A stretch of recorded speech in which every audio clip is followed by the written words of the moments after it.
मुसलमानों के लिए खास तौर पे 6 दिसंबर भूलने की चीजें नहीं है। मैं अभी भी कहता हूँ लोग अपने बाप दादा जब उसके मर जाते हैं उसका डेट याद रखते हैं कि हमारे बाप दादा कब मरे। तो कहीं ना कहीं जिस वक्त बाबरी मस्जिद को शहीद किया गया, उसको तोड़ा गया, तो हम मुसलमान बिल्कुल उस चीज को भूल नहीं सकते हैं। बाबर के मरने के बाद क्या हिंदुस्तान में बाबर नाम फिर पैदा नहीं हुआ क्या? आपको हजारों बाबर मिलेंगे, ठीक है। आपको औरंगजेब के मरने के बाद क्या इस इंडिया में औरंगजेब नाम के और भी लोग मिलेंगे। तो ऐसा नहीं कि अगर मैं बाबरी नाम रखता हूँ तो वो मुगल के बाबर के नाम पे होगा। हो सकता है कि वो उनको बाबर नाम से प्रेम हो। नमस्कार, बहुत बहुत स्वागत है हमारे चैनल पे। देखिए आज 6 दिसंबर है और 6 दिसंबर को हुमायूं ने बोला था कि भैया टीएमसी के नेता हैं, बेसिकली मैं आपको बता दूं, उन्होंने बोला था कि 6 दिसंबर को बाबरी मस्जिद का नींव रखा जाएगा और उन्होंने रखा। और हमारे साथ मुल्ला जी मौजूद हैं। आप जरा नाम बताइए। राज पूरा नाम बताइए सर। राज खान है तो शर्माने वाली क्या बात है भाई खान साहब? आधे नाम से प्रॉब्लम क्या है? बात देखिए पब्लिक है, वो फिर कुछ गलत सोच लेती है भाई। तो खान साहब मुझे एक बात बताइए, बाबरी मस्जिद की नींव रखी गई और जिस तरीके से हुमायूं ने बोला था, जो टीएमसी के नेता हैं, आप कैसे देखते हैं? क्या बाबरी मस्जिद बननी चाहिए? क्या वो बाबरी मस्जिद सच में मुसलमानों के लिए इबादत के लिए बना रहे हैं या फिर ये राजनीति कर रहे हैं? कारण क्या है? देखिए, जो बाबरी मस्जिद की नींव रखने की बात टीएमसी के नेता ने जो रखा, उसके बाद उनको बर्खास्त भी कर दिया गया। ममता बनर्जी ने उनको अपनी पार्टी से ही निष्कासित कर दिए। तो कहीं ना कहीं मैं देखता हूँ कि मुसलमानों का कोई लीडर है ही नहीं। लोग बोलते हैं ना कि ममता बनर्जी मुसलमान का लीडर है, चाहे कुछ भी है। अब एक बात बताओ, बाबरी मस्जिद का सिर्फ नींव रखने की बात जब उन्होंने की है, उसके बाद उसको निष्कासित क्यों किया गया? तो यहाँ से मुसलमानों को समझना चाहिए कि आपका कोई लीडर है ही नहीं। अगर आप उस पर यकीन करते हो कि हाँ ममता बनर्जी हमारे लिए कुछ करती है, तो अगर कुछ करती तो फिर उसको निष्कासित नहीं करते। क्या वजह है जो निष्कासित करना पड़ा? और रही बात, अगर मस्जिद का वो नींव रखने की चीजें हैं, इबादत गाह है, जैसे राम मंदिर बना तो वहाँ लोगों की आस्था जुड़ी हुई थी उससे। तो जिस तरीके से हम उसका रिस्पेक्ट करते हैं, उसी तरीके से वो मस्जिद का अगर नींव रखने की बात है, रखी जा रही है, तो उसमें भी इबादत होगी और मुसलमानों की आस्था उससे जुड़ी हुई है। देखिए भैया, खान साहब ने एक बहुत बड़ा मुद्दा भी छेड़ दिया है। खान साहब का कहना है कि भैया जिस तरीके से आप बता रहे हैं कि कहीं ना कहीं, क्या आपको लग रहा है कि मुसलमानों को इस्तेमाल किया जा रहा है? ममता बनर्जी क्या मुसलमानों को इस्तेमाल कर रही है? बिल्कुल। अगर देखिए, अगर वो वोट बैंक मुसलमान नहीं होता तो इतना समर्थन मुसलमान वहाँ का देता है बंगाल में आकर के। और उसके बावजूद अगर उसी का नेता, अगर उन्होंने ये बाबरी मस्जिद क्या बोलते हैं वो नींव रखने की बात किया और उसके बाद उनको अपनी पार्टी से उन्होंने निष्कासित कर दिया, क्या वजह थी उसका? क्या वजह था? अगर आप निष्कासित कर रहे हैं तो कहीं ना कहीं आपको उस मस्जिद से तकलीफ है, और मस्जिद से तकलीफ है तो मतलब मुसलमानों से तकलीफ है। तो फिर आप पूरा चेहरा सामने लाए ना, खुल के बोले कि हाँ भाई हमको उस मस्जिद से तकलीफ है, ताकि वो मुसलमान भी आपको पहचाने और आपके असली चेहरे को पहचाने। ये क्या मतलब कि पीठ में छुरी भोंकने का काम कर रहे हो, मीठी छुरी का काम ये कर रहे हैं? भाई बीजेपी वाले, चलो बीजेपी वाले को हम लोग खुला बोलते हैं कि चलो ये कट्टर हिंदूवादी सरकार है, तो ये तो खुला हुआ है ना, कहीं तो हाइड नहीं है कि भाई अंदर अंदर मुसलमानों को मारा जा रहा है। खुल के आते हैं ये सामने। और ये लोग क्या है, जो ममता बनर्जी लोग क्या है, ये सब ये लोग मीठी चाकू है। ये लोग हमदर्दी ऊपर से दिखाते हैं, लेकिन अंदर से कहीं ना कहीं ये मुसलमानों का दुश्मन है। और यही मुसलमानों को समझना पड़ेगा कि ये आपके हम रहनुमा नहीं है। आपको रहनुमा खुद को ही बनाना पड़ेगा, किसी लीडर के चक्कर में ना रहे। अब देख लेना, रिजल्ट सामने है। नहीं, हुमायूं को तो निष्कासित कर दिया गया पार्टी से, उसके बावजूद भी वो नींव रख रहे हैं। क्या कारण है? मतलब कि वो वापस पार्टी में जोड़े जाएंगे या फिर उस समय जब चुनाव होगा उस समय जो है इनको फिर जो है वापस लाया जाएगा? क्या लग रहा है आपको? देखिए न्यू, देखो उन्होंने पहले ही बोल दिया था न्यू रखी जाएगी। वो खुद की बदौलत न्यू को रख रहे हैं। और रही बात पार्टी में जुड़ेंगे कि नहीं जुड़ेंगे, मेरे हिसाब से हुमायूं को आप जिस तरीके से पार्टी से निष्कासित किया गया है, उनको नहीं जुड़ना चाहिए।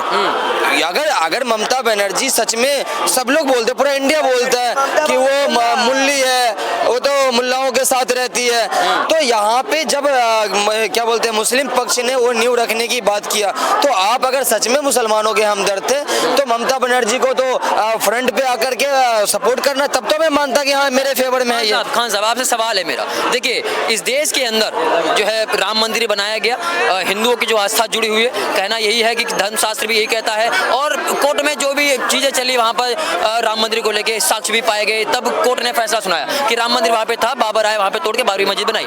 ठीक है, वो हिंदुओं का जो है आस्था जुड़ा हुआ है। क्या आप जो बाबरी मस्जिद का नींव रखा जा रहा है, बाबर के नाम पे रखा जा रहा है, क्या आप उसका समर्थन करते हैं या फिर नहीं? देखिए, बाबरी मस्जिद, अच्छा एक बात बताएं, बाबर के मरने के बाद क्या हिंदुस्तान में बाबर नाम फिर पैदा नहीं हुआ क्या? आपको हजारों बाबर मिलेंगे, ठीक है। आपको औरंगजेब के मरने के बाद क्या इस इंडिया में औरंगजेब नाम के और भी लोग मिलेंगे? तो ऐसा नहीं कि अगर मैं बाबरी नाम रखता हूँ तो वो मुगल के बाबर के नाम पे होगा। हो सकता है कि वो उनको बाबर नाम से प्रेम हो, ये तो नहीं है। आप देख ले, अगर भगवान राम के साथ मेरी आस्था जुड़ी हुई है, ठीक है, पूरे हिंदू सनातन धर्म की भगवान राम के साथ आस्था जुड़ी हुई है, लेकिन भगवान राम और राम रहीम में भी तो अंतर है।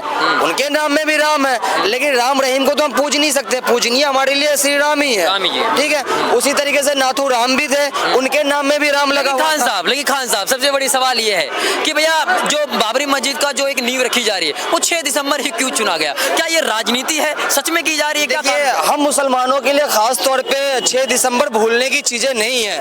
मैं अभी भी कहता हूँ, लोग अपने बाप दादा जब उसके मर जाते हैं उसका डेट याद रखते हैं कि हमारे बाप दादा कब मरे।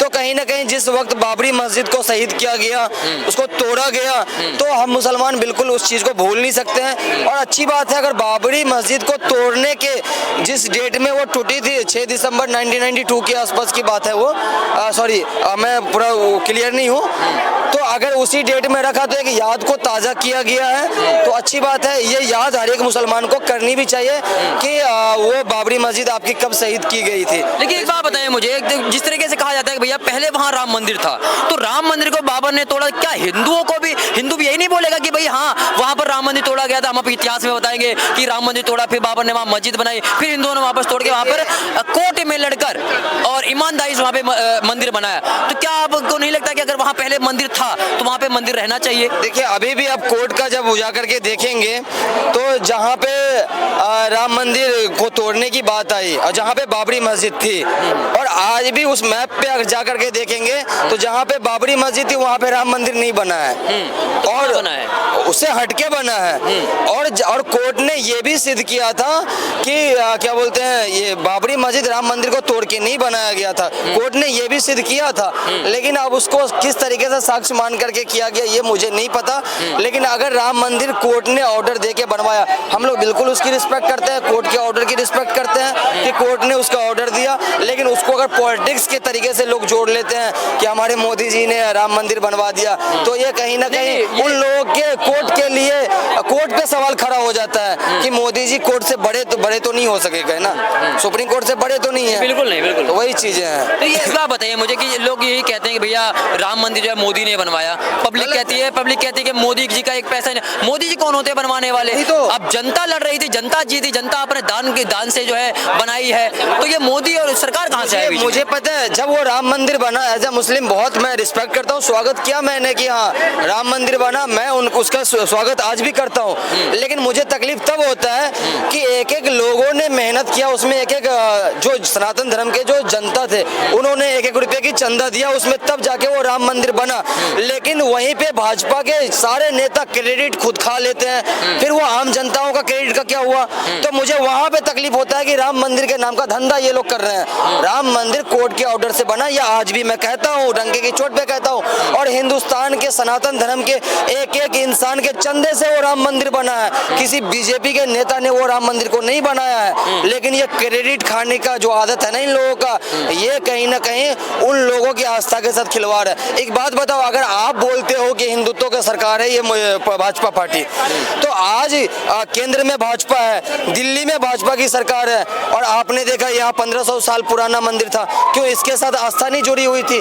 अरे वो कोई बाबर तो नहीं तोड़ रहा, कोई औरंगजेब तो नहीं आया तोड़ने, या फिर कोई मुसलमान तो नहीं तोड़ रहा, ये भी तो हिंदुओं के आस्था के साथ खिलवाड़ किया जा रहा है। क्यों भाई? 1500 साल पुराना वाला मंदिर कौन सा वाला, कहाँ पर? ये झंडे अभी जो दिल्ली में कौन सा झंडे वाला, हाँ उसको तोड़ा गया ना, अभी तो वो तो अभी भी खड़ी है वहाँ पे, राम नाम का जाप अभी हो। तो इतना सोशल मीडिया पे जो गर्दन में हनुमान नहीं भैया जी सुनिए मेरी बात सुनिए, प्रोपेगेंडा फैलाने का जो पब्लिक का होता है वो करती है। असल में जो चीजें है वहाँ पे पार्किंग की बात हुई थी, मंदिर अभी भी वहाँ पे है, जाके आप देख सकते हैं। तो वो सारे ऐसे वीडियो जो वायरल हो रहे हैं कहीं और का होगा, वो कहीं और का, बट वहाँ का नहीं। मूर्ति तो ज्यादा ज्यादातर हमारे हिंदुस्तान में ही है या फिर नेपाल में है, इसके अलावा तो मूर्ति पूजन कहीं नहीं होता है। तो फिर जो मूर्तियाँ, हाँ, जो फिर वीडियो वायरल हुई थी मूर्ति वाली, हाँ। वो कहीं और की है और उस मंदिर को हटाया गया, वो मतलब पूरा वीडियो वायरल हो रखी है, वो हमने भी देखा है, आपने भी देखा होगा, वो कहीं और की होगी।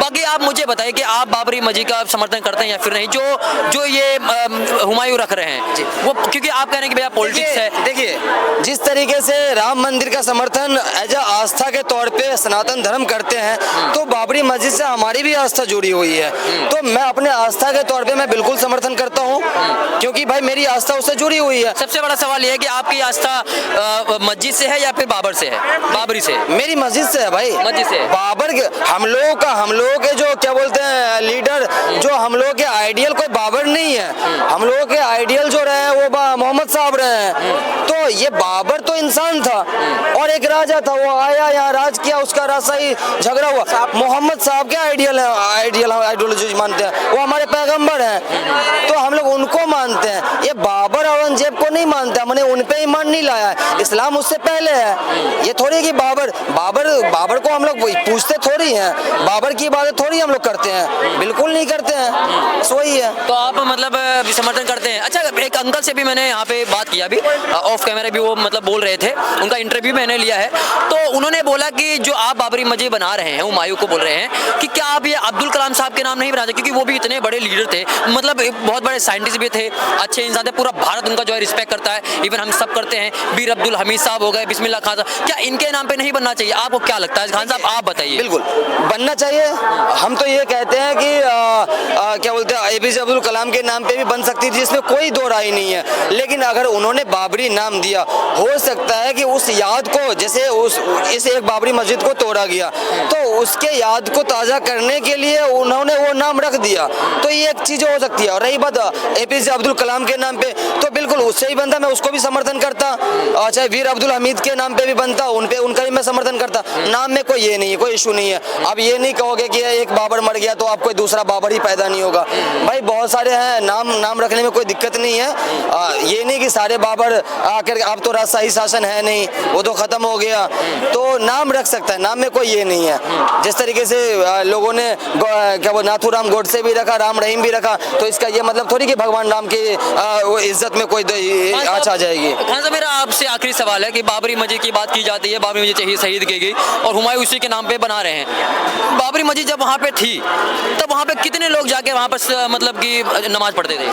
देखिए, मैं उस टाइम पे था नहीं, ठीक है, और लोग अगर नमाज नहीं पढ़ रहे हैं, देखिए मंदिर भी लोग बना देते हैं, लेकिन पूजा करने वालों की कमी होती है। मैं उनको भी कहता हूँ कि अगर आपकी आस्था मंदिर से जुड़ी हुई है, तो आप अपनी तादाद वहाँ जरूर दिखाएं। उसी तरीके से मैं मुसलमान को भी बोलता हूँ कि सिर्फ मस्जिद बनाने से नहीं होगी, आप उसमें इबादत के लिए बना रहे हैं तो जाके उसमें इबादत भी करें, बिल्कुल खाली ना रखें, तभी मैं आस्था मानता हूँ। खान साहब, एक आखिरी सवाल है मेरा। महमूद मदनी, जो कि आप जानते हो उनको, उन्होंने एक बयान दिया है, उन्होंने बोला है कि जैसे वंदे मातरम जो बोलता है, जो भारत माता की जय बोलता है, वो जो है मुर्दा होता है, मुर्दा कौमी होती है। क्या लग रहा है कि वो सही कह रहे हैं, क्या गलत कह रहे हैं, क्या आपका क्या राय है, प्रतिक्रिया? देखिए, जो भारत है, यहाँ हर एक कल्चर के मानने वाले लोग हैं, और जो इस्लाम के फॉलोवर हैं, तो वो उनका क्या मानना है, वो एक खुदा को मानते हैं, और वंदे मातरम का मतलब ये होता है कि हम इनकी वंदना करते हैं। तो अगर मैं एज अ मुस्लिम, क्योंकि मैं एक खुदा को मानता हूँ जो निरंकार है, जिसका कोई रूप आकार नहीं है,